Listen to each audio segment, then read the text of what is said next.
On retrouve Franklin Pichard pour faire le point sur cette semaine boursière, une semaine qui s'annonce intéressante, presque comme toutes. On sort du week-end d'Halloween. Franklin, bonjour. Est-ce qu'on se promet une semaine de l'épouvante, épouvantable?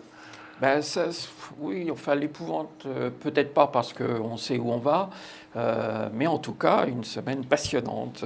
Ça va être fait d'incertitudes et d'effets d'annonce parce que pour le moment le secret est bien gardé. Oui, parce qu'au moment où on enregistre cette émission, c'est-à-dire mardi matin, on a deux grands rendez-vous devant nous. On va y revenir, la Fed et puis les résultats des midterms, des élections à mi-mandat aux États-Unis. Un mot sur les grands indicateurs, ce qu'on connaît déjà. Alors, les grands indicateurs économiques, toujours bons. Globalement, on est bien sur le PMI, on est bien sur le PIB. En Chine, en Europe. En Europe, ça se passe bien. Seul bémol, les ménages américains qui pourraient contribuer à ce que la Fed regarde un petit peu sa copie une dernière fois avant de l'annoncer demain soir. Mais globalement, de très très bons indicateurs, une très bonne tendance. Bon, on a l'impression que finalement, l'Amérique a plus de mal cette fois-ci à se relancer, à repartir, à remonter à cheval. Oui, quand on regarde les chiffres de redémarrage de la croissance, ils sont moins bons que ce à quoi on peut s'attendre habituellement. Et puis c'est surtout que ce sont les plus mauvais de sortie de crise. Donc effectivement, c'est long, c'est dur et ça nécessite des mesures toujours importantes. Et puis malgré ces liquidités, ces tombereaux d'argent injectés dans le système, toujours peu d'emplois, un taux de chômage, on a l'impression que ça patine un peu dans le vide quand même. Oui, pour le moment, l'emploi ne peut pas redémarrer. On utilise simplement les capacités de production, on utilise les salariés un petit peu plus en heures supplémentaires et autres, mais on n'a pas encore franchi le Rubicon, on n'a pas encore créé de l'emploi. Donc ça reste le bémol de cette reprise aussi. Et alors c'est pour ça que ça met en perspective finalement les deux rendez-vous de cette semaine, ces élections de mi-mandat qui doivent être une défaite pour Obama selon tous les pronostics parce que justement cette économie va mal et finalement les Américains en tiennent rigueur à leur chef. Voilà, là pour Obama ça semble plier cette fois-ci. La Chambre des représentants devrait passer du côté des républicains. Quelles conséquences ça pour la bourse? Le Sénat, lui, devrait rester démocrate. Et la conséquence pour la bourse, quand on regarde les dernières élections et les résultats passés, la bourse aime bien.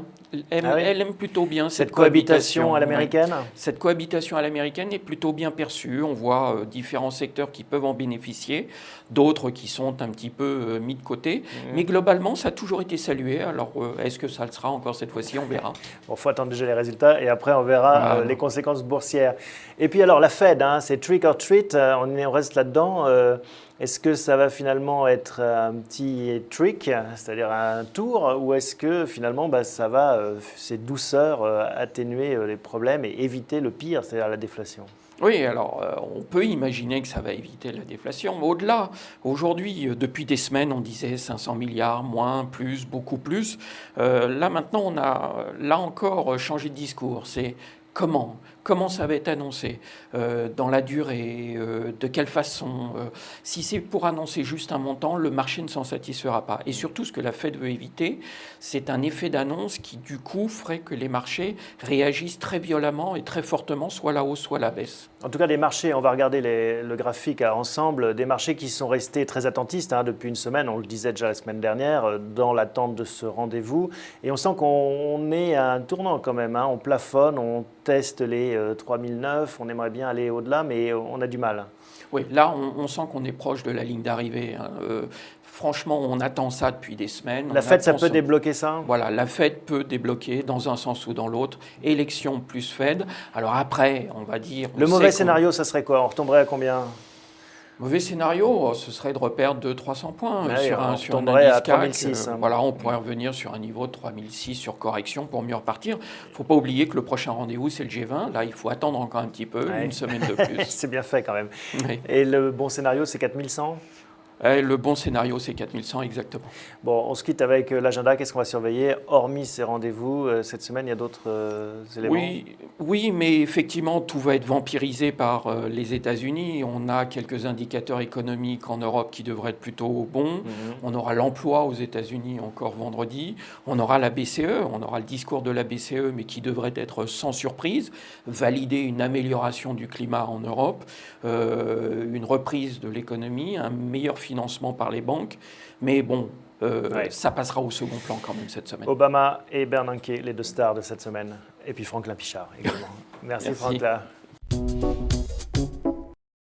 Tout de suite, je vous propose un voyage à Rio avec Lara Bouvier. Bonjour Lara. Bonjour Thomas. Rio, c'est le terme, le code mnémonique, comme on dit en jargon boursier, du tracker qu'on va évoquer ensemble. Voilà, le tracker brésilien, justement. On aime bien les trackers en ce moment. On a vu la Chine, on a vu l'Inde et on va expliquer un petit peu comment ça se passe du côté brésilien, le miracle brésilien. Mais avant, un petit mot sur les recommandations.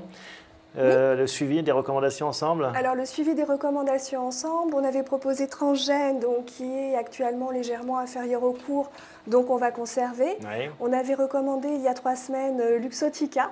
Oui, donc, alors vous avez les paire, lunettes sur Ray-Ban, la tête. tout à fait, qui a pris presque 7% donc, depuis notre recommandation. Et Gameloft, qu'on avait recommandé également donc, le 3 mai, qui affiche 30% depuis lors, donc là, puisqu'on est à 4,93. Oui, tout à fait. Et on empoche ces 30%. Bien joué. Alors, les lunettes de soleil, transition toute trouvée avec les plages brésiliennes, parce qu'en effet, c'est un vrai miracle brésilien. Pour ceux qui, comme moi, pensent que le Brésil, c'est des plages, éventuellement aussi des favelas, on se trompe. C'est vraiment une puissance économique mondiale. C'est une forte puissance économique mondiale, puisqu'elle est 8e actuellement, et elle a énormément de ressources naturelles. Donc, elle a des ressources sur lesquelles on peut s'appuyer au niveau du développement économique, qui sont notamment la canne à sucre, pour la production d'éthanol, pour le parc automobile, à savoir que les Brésiliens, pour 50%, donc, sont équipés de véhicules à l'éthanol. Elle a également comme ressource le pétrole. On connaît la valeur, bien entendu, on se souvient de l'introduction de Petrobras, voilà. Qui a levé un record, plusieurs dizaines de milliards sur les marchés il y a peu de temps. Exactement, et qui est très bien coté aussi. Et le pétrole, aujourd'hui, est une des ressources les plus élevées au Brésil, dans le sens où ils ont découvert un gisement en 2007 qu'ils vont exploiter en 2012. Et grâce à l'exploitation de ce gisement, ils vont avoir une augmentation de leur capacité de production de 40%. Ça va les propulser justement donc de la 24e place réserve mondiale à la 6e place. Bon, il y a le pétrole, il y a la canne à sucre, il y a l'hydroélectrique, les réserves naturelles, tout ça, c'est vrai qu'on le sait, et puis c'est pas nouveau complètement, mais comment on explique cette transformation finalement du Brésil en une puissance qui va bien au-delà d'un pays avec des ressources comme il y en a d'autres? Voilà, alors c'est d'actualité puisque cela s'est passé ce week-end. En fait, le président Lula a souhaité donner un pouvoir d'achat aux classes moyennes. Et grâce à cela, ils ont pu se hisser justement à ce niveau économique. C'est Lula le magicien en fait, c'est vraiment lui l'acteur et l'auteur de cette transition, ce miracle brésilien. Voilà, tout à fait. Qu'est-ce qu'il a fait donc? Donner du pouvoir d'achat aux classes moyennes? Donner du pouvoir d'achat aux classes moyennes qui se sont appuyées donc en fait là-dessus pour avoir une demande intérieure. Donc c'est aujourd'hui, je dirais, le développement qu'on a connu ces dernières années, donc avec une meilleure maîtrise de l'inflation, une meilleure maîtrise des taux d'intérêt. Donc ça, c'est très positif. Et grâce à cela, avec cette demande intérieure, on a connu des taux de croissance qui sont en forte hausse. On est aux alentours des 7%. Et un chômage aussi qui baisse. Voilà, c'est l'objectif aussi, un chômage qui baisse, des revenus réels qui augmentent. Bon, zéro faute donc pour Lula qui a réussi cette transition économique.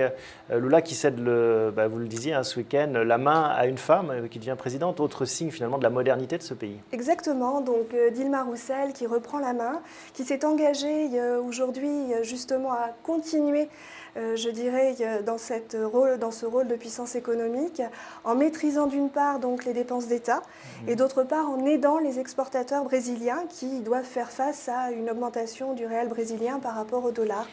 Donc elle va diminuer leurs impôts. Et alors tout ce terreau favorable finalement d'un point de vue économique explique cet engagement des entreprises, des investisseurs du monde entier à converger vers ce pays? Vers cette puissance émergente, tout à fait. Et donc en termes industriels, parce qu'on a parlé de l'agriculture, la canne à sucre, des ressources naturelles, en termes industriels, comment se situe le Brésil? Alors le Brésil est premier leader industriel au niveau de toute l'Amérique latine. Il faut savoir que l'industrie emploie 41% de la population active. Oui. Donc ils sont très bien notés aussi sur ce secteur d'activité. Bon, donc toutes ces raisons font que la bourse de l'Ibovespa, voilà, la bourse brésilienne, en profite. Exactement. Je cherchais en fait le lieu de cotation, c'est São Paulo. São Paulo, donc on a une belle progression, donc néanmoins 6,56% depuis le début de l'année, 17% depuis 3 ans. Donc il faut faire attention parce qu'on est une bulle là. peut-être pas une bulle, mais on est sur les plus hauts de l'année. Donc en fait, on n'achètera pas tout de suite. On profitera d'un repli. Donc on attend que ce graphique retombe. Retomber jusqu'à quel niveau à peu près? 28,50 € pour le tracker brésilien au Mnemonic Rio, qui sera donc un bon point d'entrée pour se positionner. Et qu'on conserve après, à quel horizon? Et qu'on conserve, je dirais, au moins 12 mois pour participer justement à la croissance de ce beau pays. Ben oui, c'est vrai, c'est l'hiver que c'est le plus beau, hein, là-bas c'est l'été. C'est l'été, les belles températures. Merci Lara, à bientôt. À très bientôt Thomas. On retrouve maintenant Pascal Plunet. Bonjour Pascal. Bonjour Thomas. On parle ensemble de Refins Scientifique.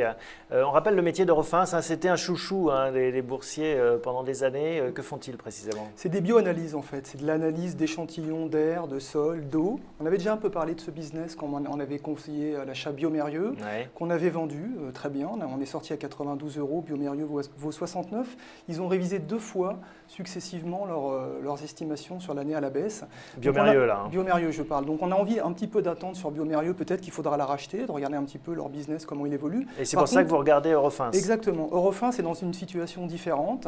C'est une très belle valeur de croissance, 4 années de croissance sans faute jusqu'à 2008, de 2004 à 2008 compris. C'est pour ça que je parlais de chouchou.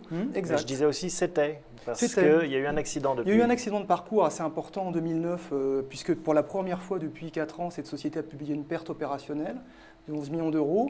Mais cette perte opérationnelle, il faut un petit peu la disséquer. Et Eurofins Scientifique a mis en place un plan de restructuration qui a quand même coûté la bagatelle de 40 millions d'euros en 2009 pour restructurer ces laboratoires. Pourquoi restructurer alors? Alors restructurer les laboratoires parce qu'il y avait un besoin de les remettre à niveau, au niveau technologique et aussi d'augmenter leur rentabilité. Donc un gros plan de restructuration qui commence maintenant un peu à porter ses fruits. Donc vous dites, voilà, on a nettoyé ce qu'il fallait. Exactement. Et on est sur des bases plus solides. On a l'impression qu'on est sur des bases plus solides et surtout on voit l'activité rebondir. C'est un marché qui est lié justement à l'activité de ses clients, les industriels, j'imagine quand même. Finalement, c'est un business qui est assez lié à l'industrie puisqu'on analyse des échantillons d'air, d'eau, de sol aussi pour la construction, mais aussi des produits alimentaires, cosmétiques, pharmaceutiques. Et donc, on est assez dépendant du cycle industriel quand même. Avec un flot d'acquisition, une boulimie d'acquisition qui avait justifié finalement cette restructuration aussi. Combien de laboratoires dans le monde? Là, actuellement, 150 laboratoires et Eurofins dispose de 40 000 méthodes analytiques justement pour faire ces analyses. Donc il a fallu rationaliser aussi. Exactement. Tout ça. Alors avec un flot de news qui prouve finalement vos dires que ça commence à payer ses fruits, les publications notamment. Oui, le deuxième trimestre, on a eu un rebond du chiffre d'affaires de 8%, ce qui est un bon chiffre et surtout, ce n'était pas attendu du tout. Et je pense que ça a été une très bonne surprise, même pour Eurofins Scientifique qui n'avait pas prévu forcément ce rebond. Donc ça, c'est une bonne nouvelle. Le marché l'a intégré, le titre a fortement rebondi. Et puis, il y a aussi des choses assez intéressantes là dans la stratégie d'Eurofins. Gilles Martin évoque effectivement des potentiels de développement très intéressants sur l'industrie. On se rend compte que les industriels réalisent eux-mêmes beaucoup d'analyses et il y a certainement de l'outsourcing à faire là, du business à reprendre d'Eurofins Scientifique pour faire les analyses à la place des industriels. Et c'est ce potentiel de commercialisation que vous voulez capter en jouant cette action. Aussi un développement en direction des pays émergents, j'imagine, quand leurs petits camarades y regardent. Oui, tout à fait, c'est important parce que pour l'instant, c'est une société qui reste focalisée sur les pays industriels, on va dire bourgeois, dont les préoccupations sont l'environnement. C'est essentiellement l'Europe pour l'instant. Oui, c'est vrai que c'est un luxe de riche finalement de s'occuper de la qualité de son eau. Il faut déjà avoir de l'eau.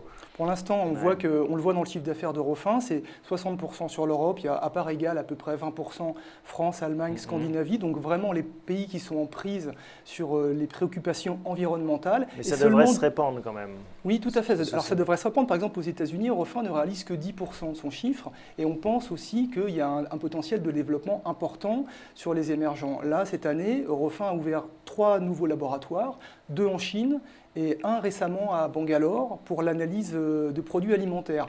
En fait, des pays comme l'Inde exportent de plus en plus de produits. Ils sont obligés de se mettre aux normes internationales et de faire appel à ces analyses-là pour valider la sécurité de leurs produits. Bon, vous l'avez dit, finalement, les résultats, les publications trimestrielles ont été bien accueillis par le marché. Du coup, l'action est assez haute. À combien on rentre?